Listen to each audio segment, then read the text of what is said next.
The Hungarian Minister of Foreign Affairs is not very happy with Emmanuel Macron. Yes, Emmanuel Macron France. What's up, everybody? I hope you're doing good. I'm not too well, but I'm good because I love you. I'm here every day for you. Thank you very much for choosing us. I choose you too. Beautiful day. It's the weekend. I see you from all over the place. Dumelang, all South Africans. I greet you. Jebaleko, Basebo Nabanyabo, Ugandans. I salute you from Kenya, Uganda, Tanzania, Zanzibar, Ghana, Nigeria, Jamaica. Thank you very much. We're going to be very quick because, we're taking too much time. So the Hungarian Minister of Foreign Affairs has expressed public concern over Emmanuel Macron because Emmanuel Macron has assumed again responsibility and the possibilities of sending troops to Ukraine. So this man is not happy at all. The French President Emmanuel Macron once again assumed the possibility of sending Western ground troops to Ukraine. He says we will have to ask the question if Moscow were to break through the front lines. If there was a Ukrainian request, he insisted. So if Moscow was to break through the Ukrainian front line, we have to ask ourselves questions. And this is just 2 months after he created a controversy by asserting that sending the Western troops in Ukraine should not be ruled out. Okay, here's Macron. Very good looking man, young man, not so young, he's in his 40s though. He's married to, that's his wife? Yeah, that's his wife. So his wife used to be his teacher in school. Yeah, they found out, a student. Interesting. Anyway, that's none of your business. Let's get back to track. So Macron made comments saying that Europeans should be ready. They should not rule out the possibilities of sending troops in Ukraine to fight against the Russians. Putin's war in Ukraine has been very rampant and very difficult for Ukrainians.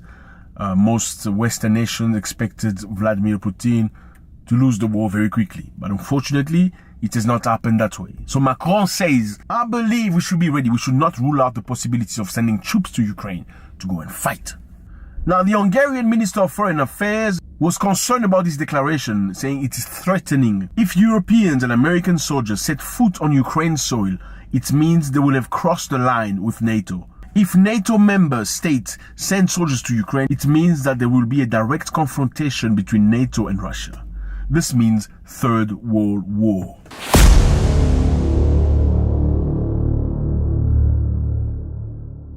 Hungary is next country to Ukraine, so Hungary is part of NATO. We are threatened by these statements. C'est une déclaration que nous trouvons menaçante.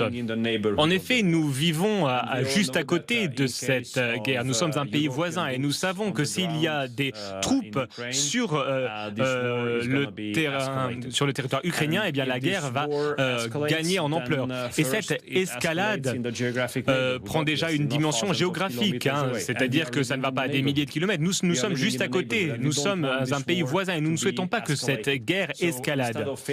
Alors, au lieu de penser à de nouvelles exportations d'armes, au lieu de penser à mettre des soldats sur le terrain ou encore à penser à une utilisation de l'arme nucléaire, il faut mettre un terme à cette guerre, il faut déclarer un cessez-le-feu et les négociations de paix doivent commencer. C'est la seule manière d'avancer, c'est la seule manière d'éviter une nouvelle catastrophe. If any NATO soldier set foot officially in Ukraine, that's war. The Russian president has said it.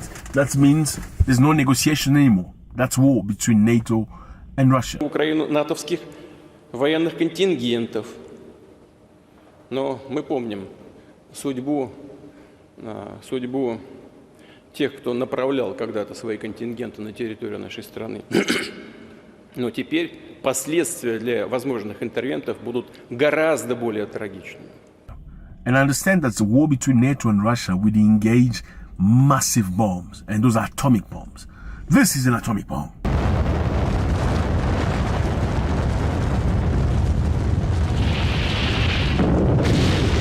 That's an atomic bomb. Do you really want that in your neighborhood? I don't think you do. So the Hungarian minister is being conscious, saying, fellas, we understand you're not happy that Putin is winning the war in Ukraine, or that you are struggling in Ukraine against a country you thought you would crush very quickly. But do you really need to send troops on the ground?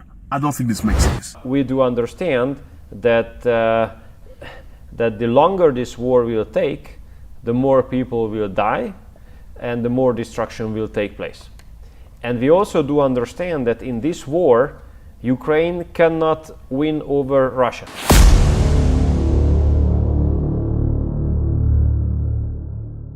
That's not his war, right? Ukraine is Ukraine. France is France. Ukraine is Ukraine. France is France. This is Ukraine and this is France. What do they have in common? Why would the French president feel so adamant, feel so obliged to send troops to Ukraine and try to get other people to join him to go send troops in Ukraine and fight? It's very simple. Now, look at Africa. This is Africa. All these countries were colonized by the French. You see the map? Yes, they were colonized by France for many, many years. France used to beat the living crap out of them. Before colonialism until up to independence. They asked African countries to sign a paper saying after independence equate before independence. So by that they mean, even though colonialism is finished, we are still ruling you. Your economy is within our hand. And that's the reason why they created a currency named the CFA franc for these countries. What's the use of this currency? The use of this currency is to keep France wealthy as a country. After independence, many experts believe that many African presidents in ex-French colonies were just puppets. So France used to choose somebody. Okay, I'll choose someone. You're going to be a president in Ivory Coast. You're going to do things the way we want you to do. If you don't do things the way we want you to do, you're going to be president in Benin. You're going to be president in Togo. No, not you. You are too serious. We don't want you. The other one is more corruptible. You're going to be president in Gabon. That's why you've seen in some countries like Gabon, one family has been president for over 58 years. Yes, that was the policy as per the expert of France in Africa. Now, fellas, in a couple of years that have passed, Mali, Burkina Faso and Niger have turned the ball against France. They have asked them to leave the countries. They have come into power through coup d'etats, but they've taken the power from the French. Now, they haven't just asked them to leave the country. They've also cancelled many contracts, many agreements, like commercial agreement, like business agreement. Let me just make you understand. In some of these ex-French colonies, the big businesses were within the hands of French companies. The big contracts of wood, of timber, of diamond, of cobalt, of whatever, within the hand of French companies. Big contract of uranium in Niger, for instance, was within the hand of French company. In Niger, a French company had the exclusivity of buying uranium from Niger. So they come to Niger and they set the price. I'm coming to your country to buy your goods and I'm setting the price. I'm telling you at what price you're selling it to me. You're not telling the price. The good belongs to you, but I'm telling you I'm going to pay 5. I'm not paying 6 or 7. That's what was happening in the past. Now, with the military taking over these countries, they have cancelled all that stuff. They have not just cancelled, they've also made agreement with Russians. So the Russians have come in very strongly in Mali, Burkina Faso and Niger. But they've come in a very fair way, like saying, okay, we can bring you infrastructure. How about that? We can bring you weapons to defend yourselves. We can give you training. And the French are not very happy about that. And that is the reason why many experts believe Emmanuel Macron is not happy. His unhappiness has absolutely nothing to do with the Russians. The unhappiness of Macron has everything to do with the fact that the Russians have come into Africa and pushing Africans into thinking freedom. You don't need the French. You have the good. You have the power. You have everything. You don't need them. And that's the reason why Macron the other day said Russia winning the war is not acceptable. They should not even think about winning the war. We will do whatever it takes to ensure that Russia cannot win this war. Tout ce qu'il faut pour que la Russie ne puisse pas gagner cette guerre. You need to ask yourself, like one of my mentors used to say, if you hear somebody going very hard on something,